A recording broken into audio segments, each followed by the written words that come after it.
Good morning, everyone. All the viewers from the United States, as well as from Japan. Thank you for joining us today.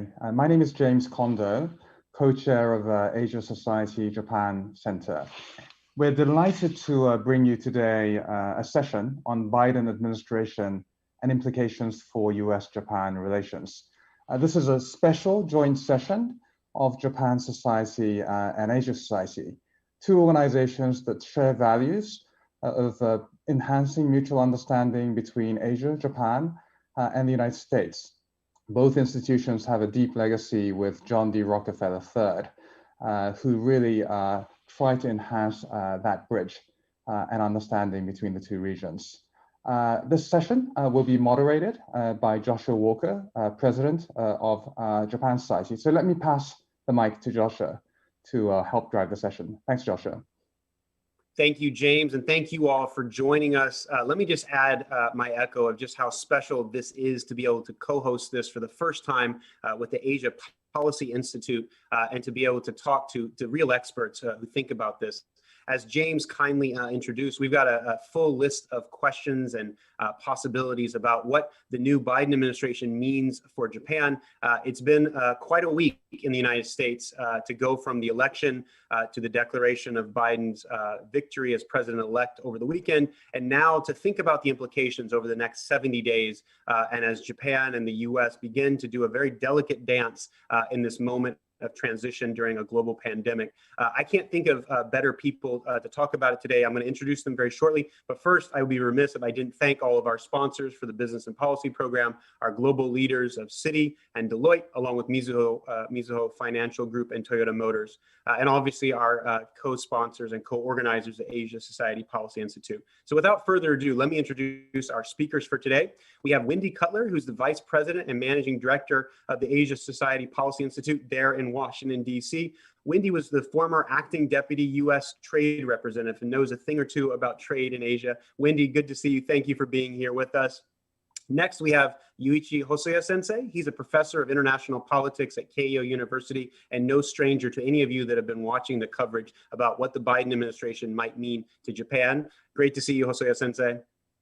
And then last, but certainly not least, Daniel Russell.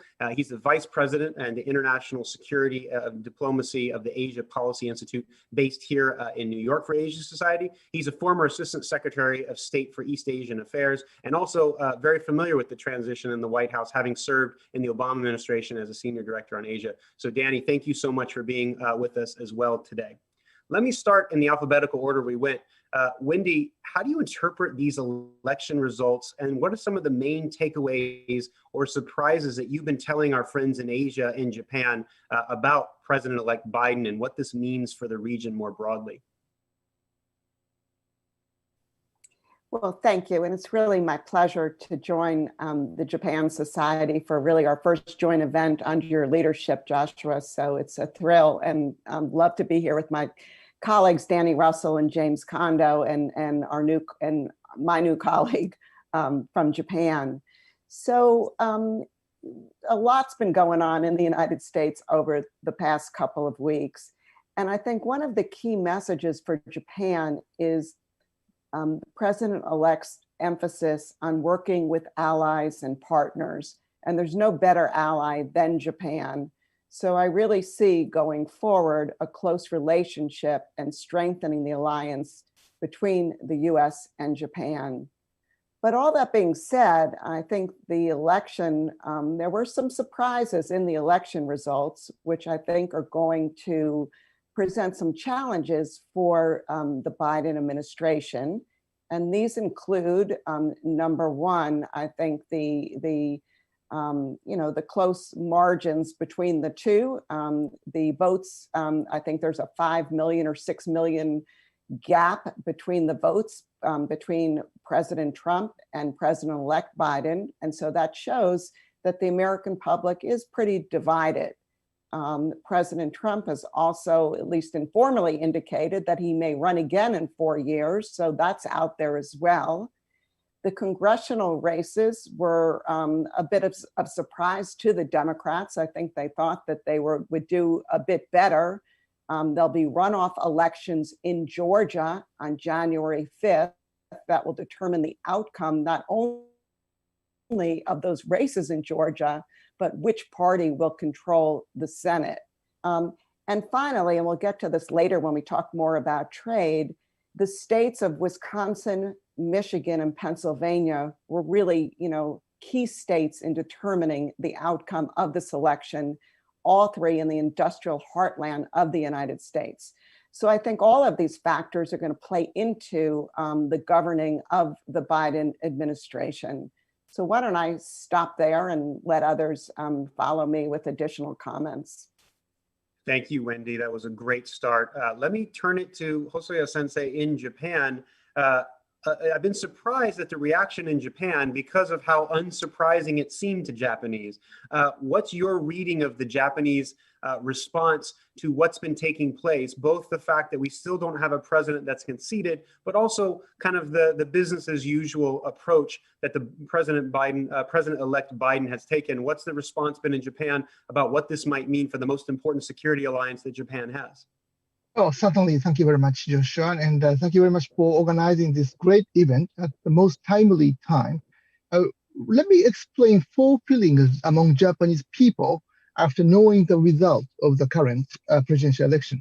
The first reaction is relief, because we expected that the margin would be smaller, would have been smaller. It means that we expected that the result couldn't be easily came out after the election, but actually we could know the name of new president as much sooner than we originally expected, and the margin actually is much smaller. Much bigger than we originally expected. It means that there is much smaller space to doubt the legitimacy of the victory, even though, of course, many Trump supporters wouldn't and have not sufficiently satisfied with the current result. The second feeling is actually concern of the division, the depth of division of American society. We have been seeing, of course, in the last several years, a serious division of American society, particularly bipolarization of American society. So anyone would undoubtedly face serious difficulty in trying to unite the country. So that's why I sometimes talk to Japanese media that the current United States needs a kind of a Lincoln-style unification after the division or after the war. So actually, I strongly feel that President-elect Biden would face serious difficulty to try to unite the country. So I'm seeing still the concern of the depth of such difficulty in doing that task. The third feeling is belief. We Japanese people have a very strong belief that a strong U.S. Japan alliance continues, because we still remember the names of Danny Russell, the name of Wendy Carter. I mean, we still remember these names, and we rely on you. I mean, we rely on these people because we still remember the time when President Obama and Vice President Joe Biden kindly created a very strong alliance. Particularly, we saw President Obama's visit to Hiroshima to try to heal some of the wounds. And actually, I think that the U.S.-Japan relations has been providing the best model for the reconciliation after the war, as well as the Franco-German relations. So it means that President Obama already played that role. So that's why I think that we can rely on you. I rely on the people who actually will join in the new administration. The last feeling we can see in Japanese people is, however, ambivalence over the direction of particularly President Biden's administration's policy towards China. Already in 4 days before when President-elect Biden made a phone call to Prime Minister Suga, actually Mr. Biden said the word secure and prosperous in the Pacific. And he didn't use the word free and open in the Pacific. Omitting both freedom, free and open, can show some can put some concerns among Japanese experts on security policy, because a free and open is really necessary word for us, because if we omit it, maybe authoritarian regime would create a much more exclusive region by focusing on the importance of regional cooperation by excluding external actors. That's why I strongly expect that President-elect Joe Biden would use the word both free and open, but he didn't use the word. So that's why I think that there still exists some concern over the direction of Biden's China policy, but I think that belief and the concern, I think belief is bigger than concern, and the relief is much bigger than such kind of ambivalence. This is my take. Great, thank you. That's a lot you've put on the table there. Danny, coming to you, you've been there before. You've seen this transition. You've been on the inside. Kind of how do you think that that Japanese concerns should be allayed, given the people that you know? I mean, this, Vice President Biden was part of the world and administration you worked in. What does this mean for allies more broadly in Asia, and for Japan more specifically? How would you address those concerns? Well, thanks, Joshua. And I want to echo my pleasure being able to join the Asia Society and the Japan Society. I think we make a great combination. Look, it's hard for me to improve on what Wendy said and what Hosoya Sensei said, sort of about the context. I think the answer to Japanese concerns is three parts: past, present, and future. First of all, we know something about the past of what a Obama-Biden administration held as its core principles. In terms of the present, we can see President-elect Biden behaving in an eminently responsible way. And in terms of the future, as Hosoya Sensei alluded to in the recent phone call with Prime Minister Suga, quite apart from the fine points of nomenclature, there's no doubt about Biden's commitment to freedom and to open markets and open societies, particularly in the Indo-Pacific. But he also is very explicit about America's commitment to defend Japan, including referencing Article 5 and Senkakus.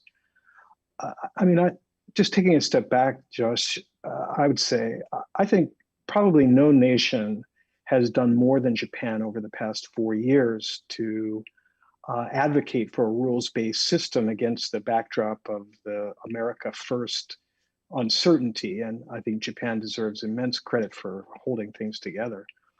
But I also think that probably no nation stands to benefit quite as much as Japan from the return of competent, principled, internationalist U.S. administration under President Biden.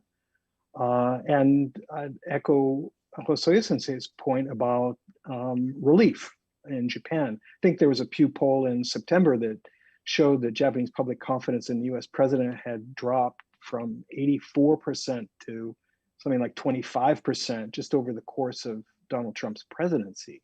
So relief seems pretty well placed. Second, to talk about the past a moment, in my previous job, I attended all of Joe Biden's meetings with Japanese prime ministers, former Prime Minister Kan, former Prime Minister Abe. I traveled with him to Japan, including the visit he made shortly after the 3/11 Daishinsai, where he went to Tohoku and visited the affected regions and so on. And so, I can personally attest that this isn't just a matter of abstract policy, that Joe Biden knows Japan well. He understands the issues. He cares about the country, has respect for the people. He sees Japan as a friend, an ally, and a partner, not as a freeloader. And look, I think this is good news for Japan. The last thing I would say, and we can talk about what his agenda is going to look like, but since Hosoya Sensei raised the ambivalence in Japan about Biden and China, and we can get into this more, I'll just say I've heard that also from a few of my buddies in Kasumigaseki, where some of them, not many, but some of them mistook Trump's posturing and trade tariffs as actually being tough on China. But he wasn't tough where it counted, at least. And if you don't believe me, read John Bolton's book. And then a few of them say, oh, we're worried that Biden may be weak on China. He won't. He is tough as nails. I was in the room when Joe Biden told Xi Jinping to his face that the United States rejected the air defense zone that Beijing had just announced over the Senkakus. And then when a B-52 flew right through it and drove the point home, I think Xi Jinping understood that Joe Biden meant business. Great, thank you. We will definitely come back to you. I hope there's more stories like that where they come from. It's great to get that personal insight there, Danny. Wendy, there's been a lot of movement over the last couple of days, both in the region with the discussion of RCEP and kind of a throwback to the bygone era of the Trans-Pacific Partnership that America was so keen to lead and drag Japan in, and then we kind of took a gigantic step back. But also the domestic politics around trade deals in general. And even if Joe Biden on a personal level might agree with some of these, it seems like the American polity has moved in a different direction. And because of some of the divisions and gridlock that you described in the original outlook of the election, including where the Senate will be determined by the two runoffs in Georgia, what do you expect for kind of a Biden trade policy and what it will mean specifically to Asia and Japan more broadly as you think about kind of the trading state, the trading system that has been formed in one of the the most important regions of the world, Asia? Well, first, let me just say the president-elect has been pretty clear about not planning to enter into new trade agreements until investments are made at home, we deal with COVID, we deal with our economic recovery, and we really make America strong again. So I think for those who are watching this, and I know a lot of people are interested, when are we going to get back into TPP? When are we going to sign up to CPTPP? I think that's an open question, whether we will. And if indeed we do, when will that happen? I just wrote a long paper for the Asia Society that I urge people who care about this issue to read. But in preparing this paper, I reached out to a lot of former and current officials in the region. And I was very heartened to hear how not just Japan, but other countries really wanted us back in the region on trade and to rejoin TPP. But I think they also understood that things have changed on trade over the past 4 years under President Trump, but also, frankly, things have changed in Asia. And things have really changed in Asia over this weekend with the signature of the RCEP agreement. So what my view is that I think if a Biden administration were to reconsider getting back into TPP, and I personally think there are compelling reasons for the United States to do so, it's not going to happen right away. So what I would hope is that the United States could work with Japan and others in the region to do narrower trade deals, maybe on digital trade, maybe on supply chains with respect to medical products and medicines, maybe with respect to climate change, but we try something narrower. And by doing so, I think we can rebuild trust in the region, rebuild momentum in the region. But I also think it's a great opportunity for the U.S. and Japan once again to lead others in the region towards a meaningful and impactful agreement that could be negotiated much more quicker than a comprehensive agreement and could also come into force a lot earlier than complex, comprehensive trade agreements. Great. Hosoya Sensei, you talked about the importance of people, and you focused on people like Wendy and Danny that have been there and have been longtime friends of Japan and are kind of real thinkers on Asia. It also matters about the people at the top. And one of the most unusual things about the last 4 years is Japan, and particularly Prime Minister Abe, did a great job of balancing and being able to work with Donald Trump and his particular America First agenda, and now seamlessly transitioning from that to what might look like a more normal relationship between a Prime Minister Suga and a President-elect Biden. What do you expect? What do you think will continue? What are you concerned about in terms of going from a more personality-driven partnership of the Donald and Shinzo bromance to what comes next? Two leaders that have been around the block, know the bureaucracies really well, but are also dealing with major economic troubles at home, a global pandemic in the world, and a more aggressive China, not to mention Russia, North Korea, Iran, other areas that would fill the common agenda. What do you expect for a Suga and Biden administration, and kind of what are you thinking about from a Japanese point of view that will be important for the Biden administration to consider as it deals with this new administration in Japan? Well, thank you very much. Perhaps one of the biggest difference between Obama administration's Asian policy and the Trump administration's Asian policy is that during the years of Trump administration, we couldn't find sufficient numbers of reliable Asian experts on foreign and security policy within the administration because President Trump actually didn't like them. That's why I think that Prime Minister Abe needed to rely upon himself to try to make the alliance stronger. But I would expect that the next Biden administration will have many reliable Asian experts. It means that Prime Minister doesn't need to play such an important role as Shinzo Abe actually did. So it means that, we can rely on these alliance managers. And I think that Prime Minister Suga's style is relying upon bureaucrats and officials within the government. That's why I think that the experts, officials, and the elites in the both administration in Japan and the United States will be busier than those people in the Trump administration. So I think that alliance will be stronger with these officials in the two administrations. So this is a basic trend. So I think that I highly evaluate Prime Minister Shinzo Abe's style of foreign policy by focusing on the importance of summit diplomacy.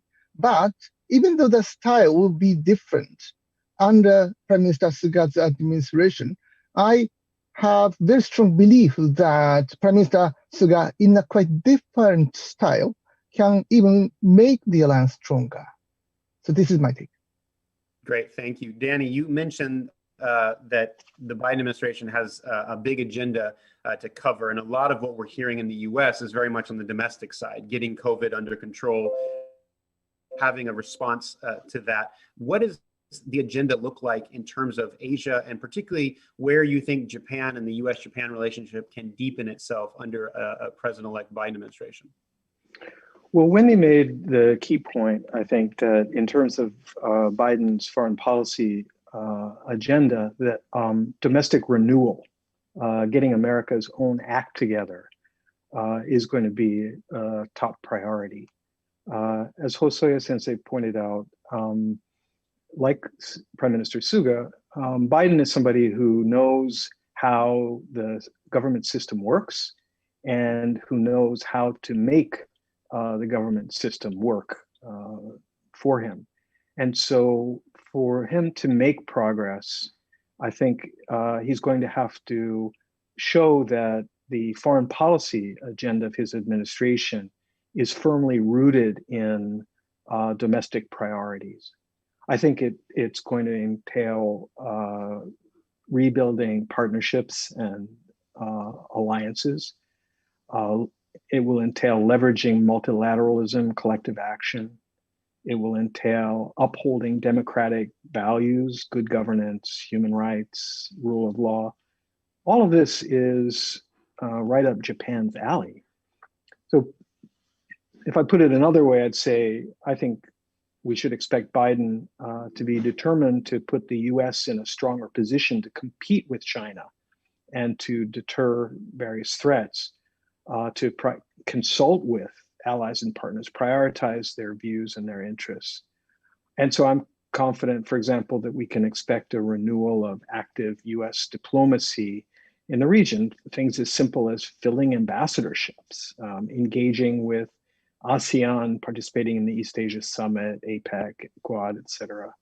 And that's not to mention the fact that you're not going to have to check your Twitter feed every morning to see where America stands on matters of principles.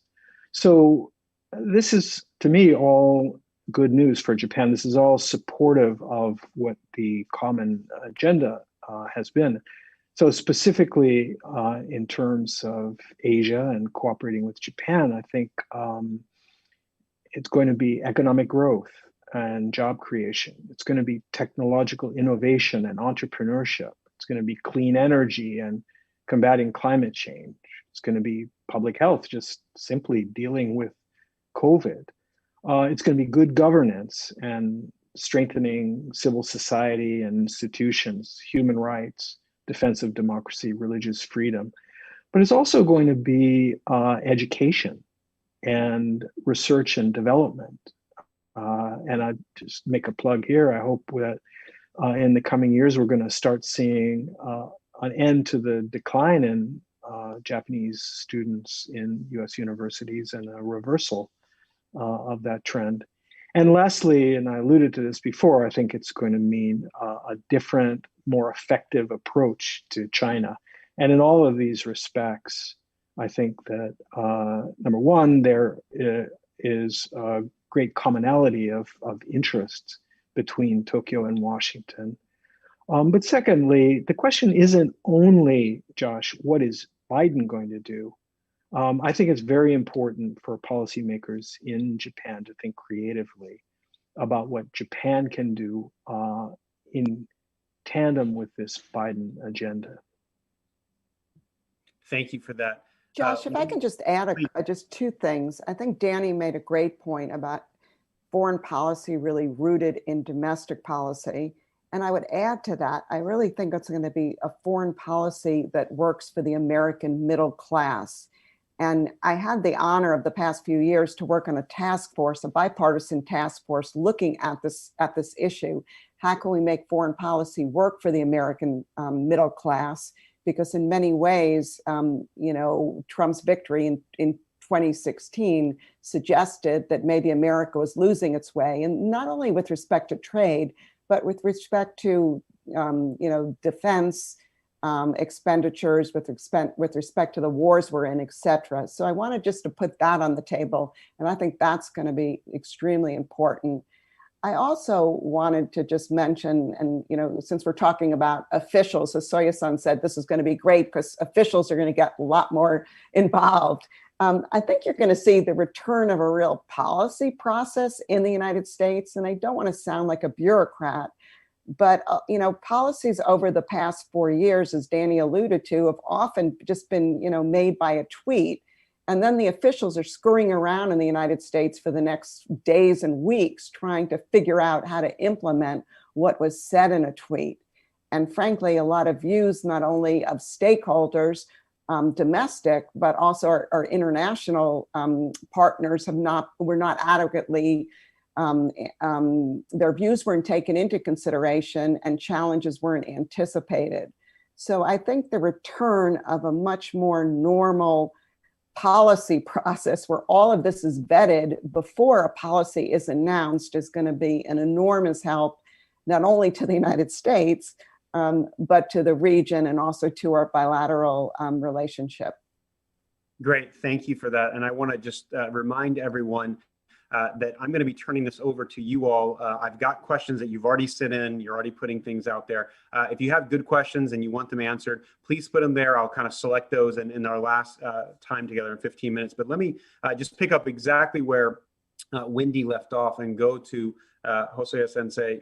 Both Danny and Wendy have talked about the ability for Japan to think more creatively. And you mentioned the idea of the free and open Indo-Pacific that in some ways was a Japanese creation that this administration has adopted.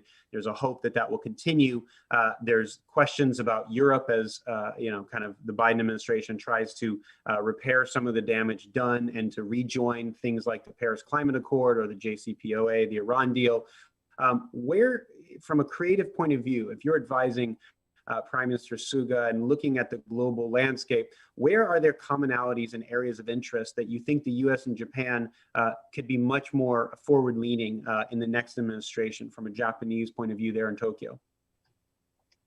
Well, certainly, thank you very much. I think that the current international environment actually makes Japanese Prime Minister more difficult to think strategically.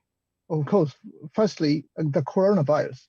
Coronavirus actually makes Japan to open up its business travel with much less affected countries like Korea or Taiwan, or Singapore. Of course, Taiwan is a different kind of group. But anyway, around Japan, there are some countries where the affection are much less than in the United States or in European countries. So Japanese government decided to open business travel to these countries. So this makes Japanese economy perhaps a little bit more, little bit closer to these Asian countries. And this actually comes with the signing up of the RCEP, as is mentioned before. So I don't think that the Japanese foreign policy or strategy will become considerably different. I think that the current foreign policy or strategy continues, but the international environment actually will affect to a considerable extent the future of Japanese foreign policy. This is one thing. The other thing is that, as I said, the current Suga administration's foreign policy is much more traditional than top-down style of Shinzo Abe's administration. So MOFA is much more powerful than before. So each bureau, within the MOFA, can decide the direction of Japanese regional policy.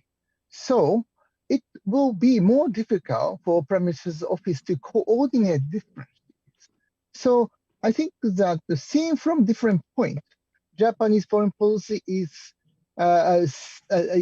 seen a little bit differently. So I think that next year, I think the Japanese government will publish a new national security strategy. So we need to wait for that, because now we can see perhaps priorities of Japanese national security strategy in it. But still, I think that international environment makes Japanese government much less, will provide much less freedom in deciding those priorities. So this is my basic understanding. Great. Danny, picking up right off where Hosoya Sensei left off, I can't resist the urge to talk a little inside baseball with you in terms of, he just described the Ministry of Foreign Affairs, MOFA, and implicitly the comparison is to METI, the Ministry of Economics, Trade and Industry, and kind of the internal jockeying that goes on in Japan between the bureaucracies for national security and foreign policy. What do you expect that to look like in the next administration? And then what should we be watching for as the new appointments begin to happen? We have a new chief of staff that's been announced for the president-elect. I imagine that they're going to try to put, whether it's the Secretary of State or people begin to line up, what should we be paying attention to get a sense of the contours of this administration's policies vis-a-vis Japan, Asia, and areas that affect people in Japan?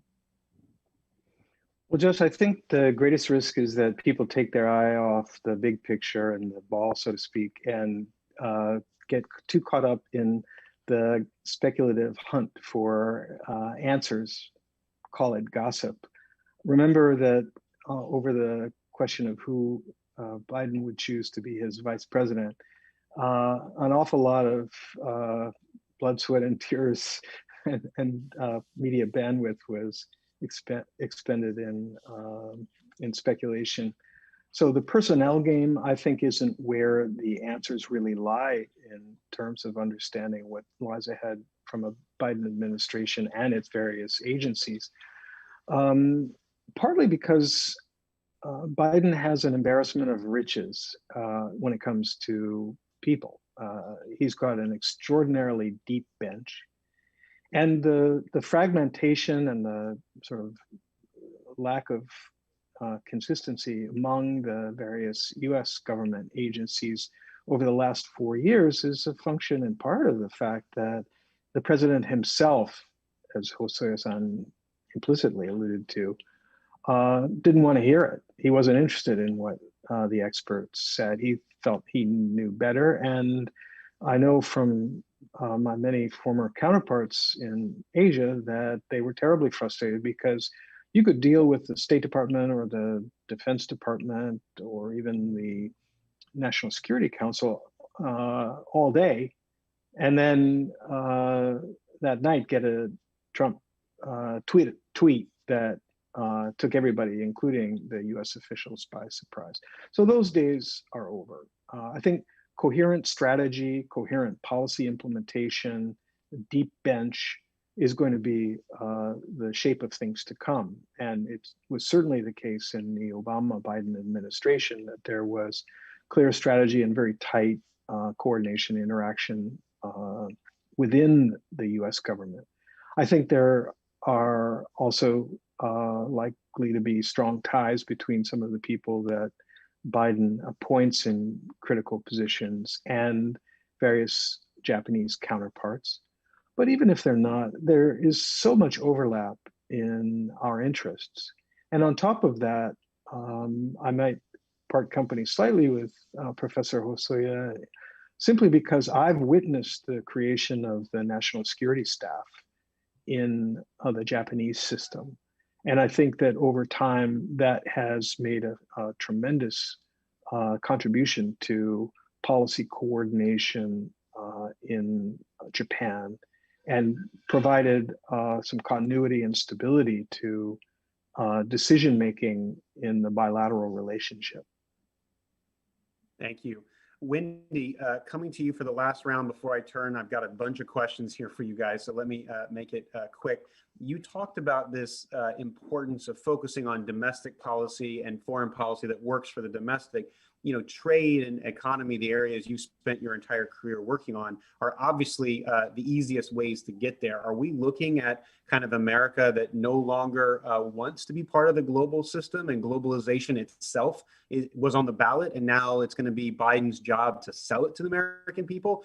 What can the Biden administration on its own do? Where do we need to see the House, the Senate, the American public opinion begin to move to see America play a larger economic and global role in the Asia Pacific with Japan?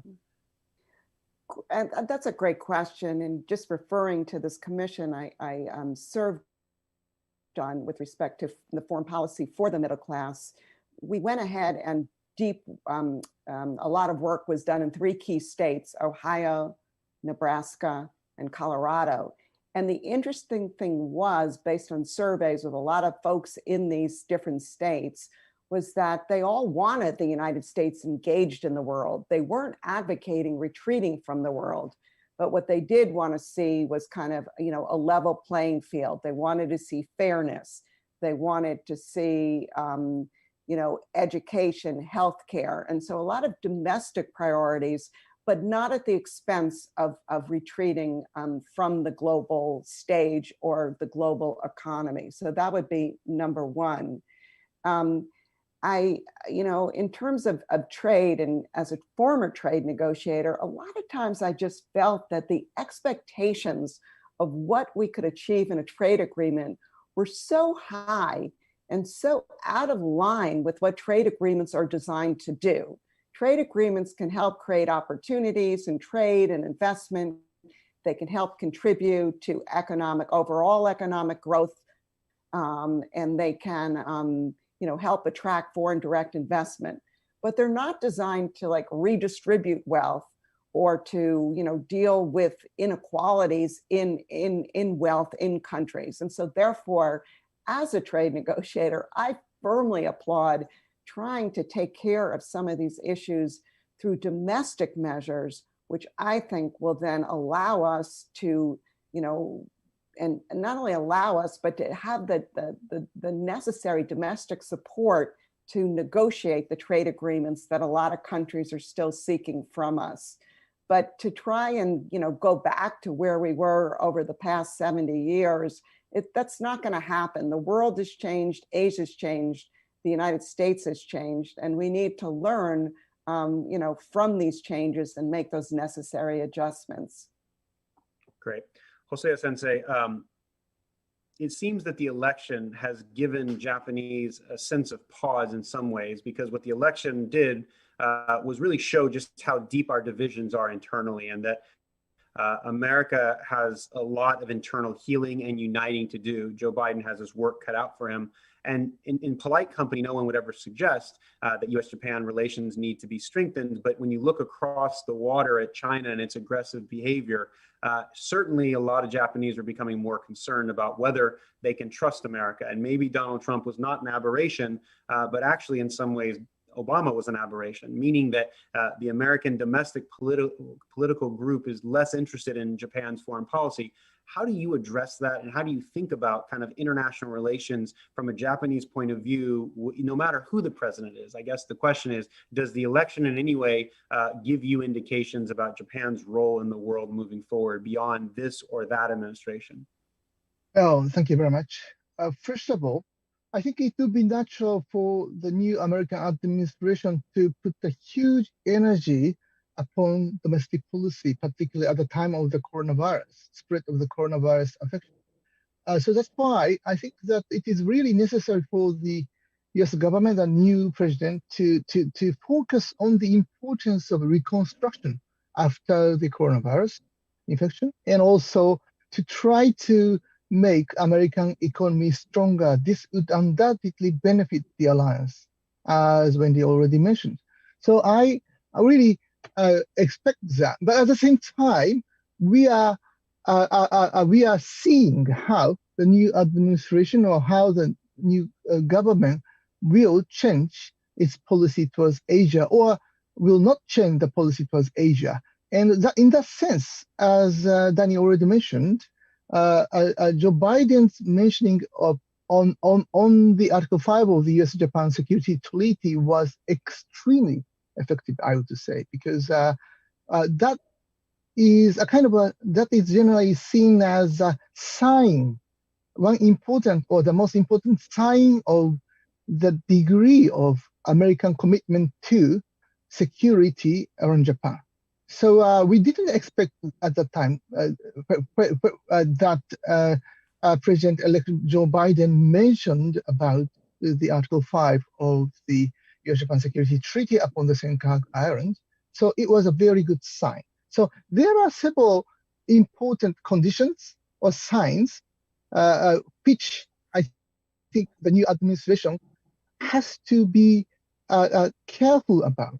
So as far as the new administration actually reached out upon these kind of important points, I think that Japanese people would be basically satisfied with the way how the United States new administration will necessarily focus on its own domestic policy. So this is an important point that Japanese people are watching about, basically. Great, thank you. Danny, last question for me before I've got a bunch of questions. You've given us a lot of comfort in terms of thinking about what Joe Biden is going to mean to Japan and Asia. I guess what I'm concerned about, and what I hear a lot from friends in the region, is that's great that Joe Biden is going to kind of go back to a normal presidency. What do you do in the meantime? This transition is not playing out the way we're used to seeing it.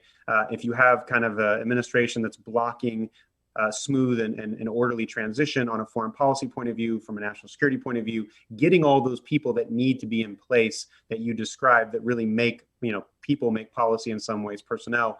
What's the sense of reassurance you can give us? And then also kind of what advice would you give to Japanese that are very nervous about kind of what do they do for the next 70 days? They know that there's not going to be this president after January 20th, but they don't want to do anything that will anger him and have him do something with an executive order, a tweet that could affect their national security more broadly. Yeah, well, that's a well-founded fear, I must say, and I'm not sure I've got great advice to Japan other than to stay calm and carry on.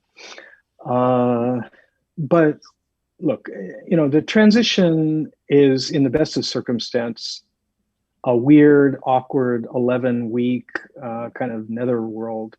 The Biden administration certainly subscribes to the long-held tradition that there's only one president of the United States at a time. In fact, Michael Flynn and the Trump administration violated that precept and got into trouble. I think former Prime Minister Abe took it pretty close to the edge when he went to Trump Tower to hold a meeting with President-elect Trump, but that's water under the bridge. But look, Joe Biden knows a thing or two about the White House and about the presidency. He's not going to need a guided tour.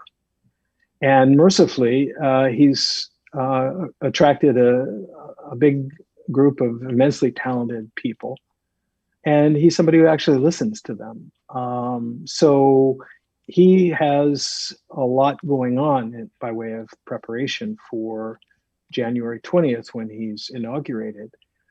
The foot dragging and the kind of spiteful obstructionism by the outgoing administration is, it's not dignified and it's not patriotic. But in the end, it's not going to change anything. Biden knows what he wants to do, and he's going to be able to work around the nonsense. Beyond January 20th, depending on the outcome of the two runoffs for Senate seats in Georgia, it remains to be seen how much of a handicap it will be for Biden to have a Republican Senate majority. But that doesn't depend on Joe Biden. He's famous for working across the aisle with the other party.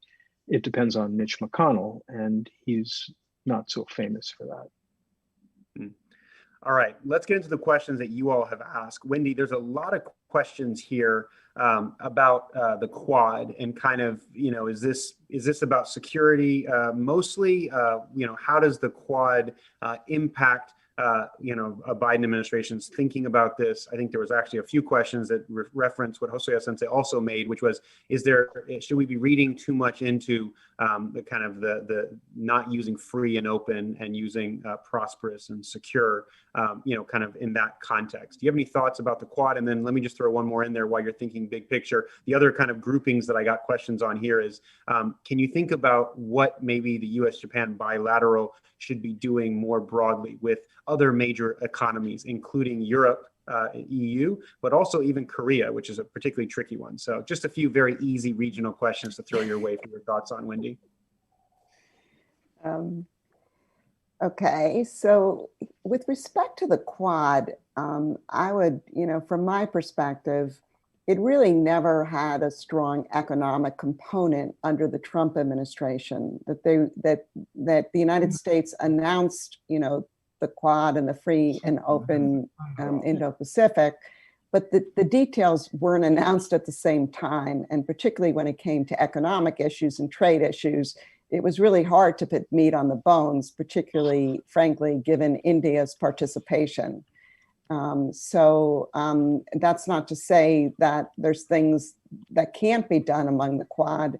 But when I think of like working on economic issues and trade issues in the region, I think of a much broader configuration, and frankly, a configuration that could change issue by issue, depending on the issue. For example, if there was a desire and an objective to work on climate change, environmental issues as they relate to trade, I think that could be one group that could work together.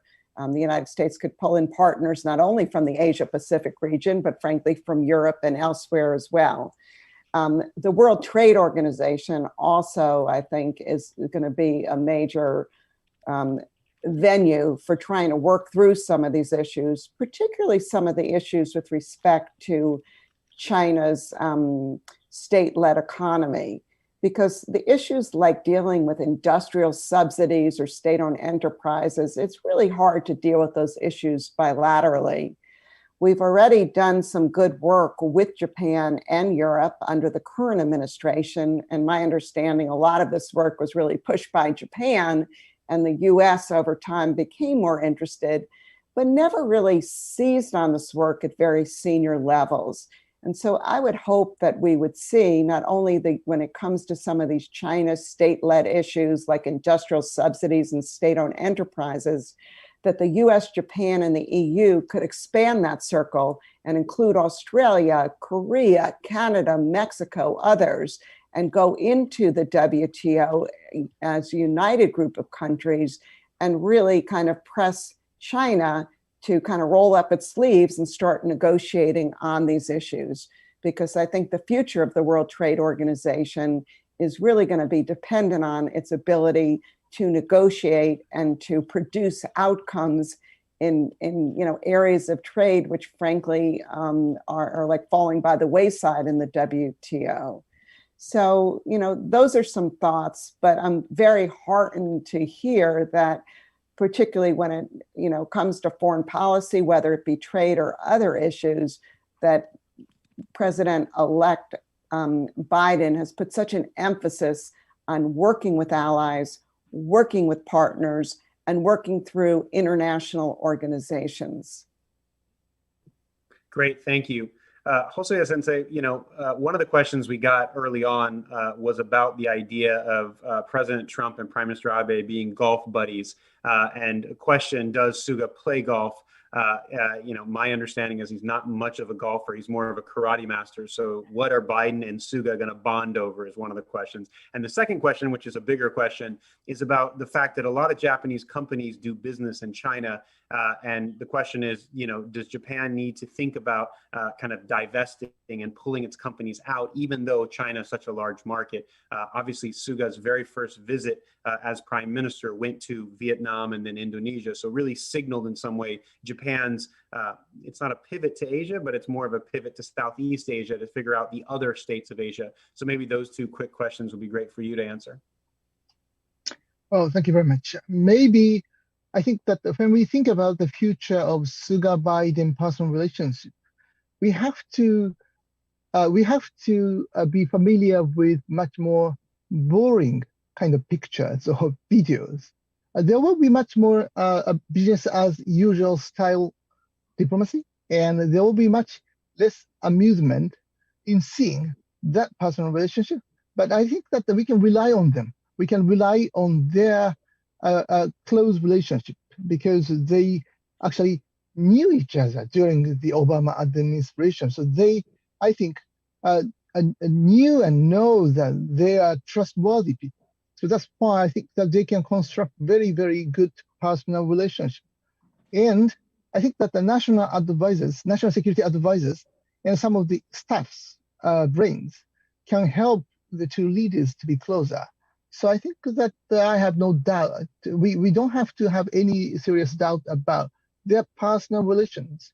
On the other hand, I have some concern about the future East Asian regional order, because I think that basically when I read People's Daily and the Global Times, it is quite clear that Chinese people, particularly Chinese government, is thinking that the United States is rapidly declining power because of largely because of the current coronavirus.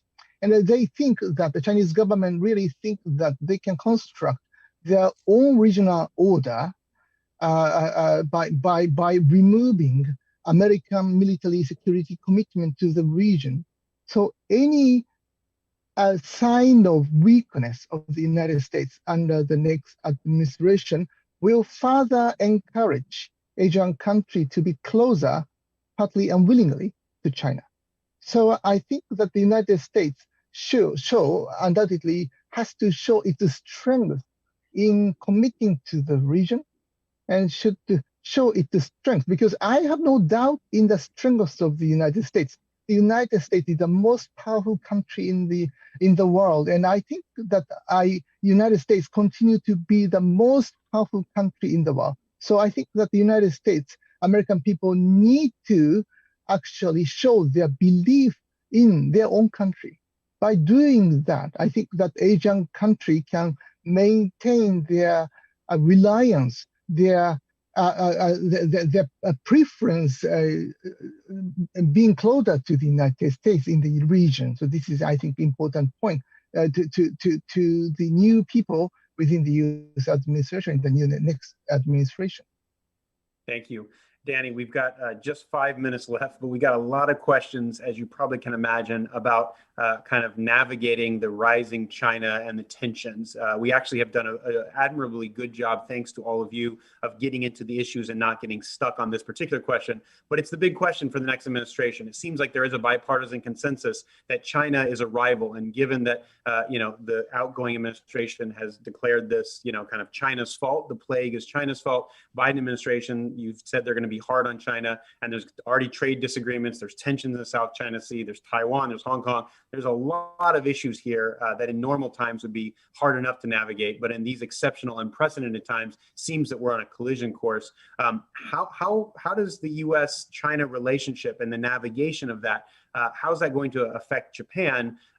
And what do you see as kind of the best case scenario if you're looking at a Biden administration of navigating the security challenges, the economic challenges, and everything else that kind of is going to make these two large countries Asia is going to basically be determined by that relationship, it seems.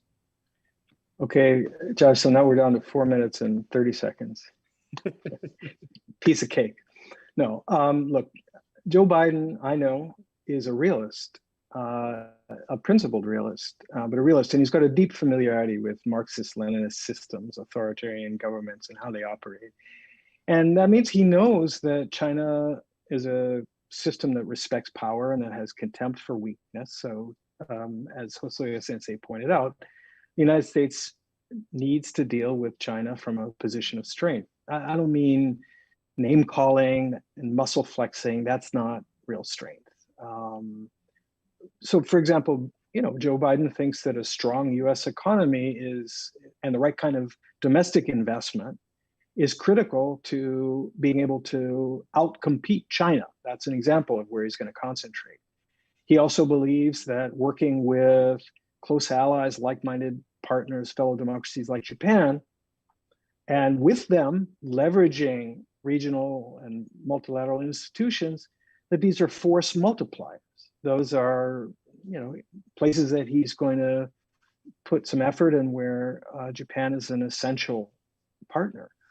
I think in terms of dealing directly with China, I guess I'd make 4 points. One, you can pretty much count on a Biden administration to have a coherent strategy and to be coherent in policy implementation, a coordinated government with competent professionals who are all sort of pulling in the same direction.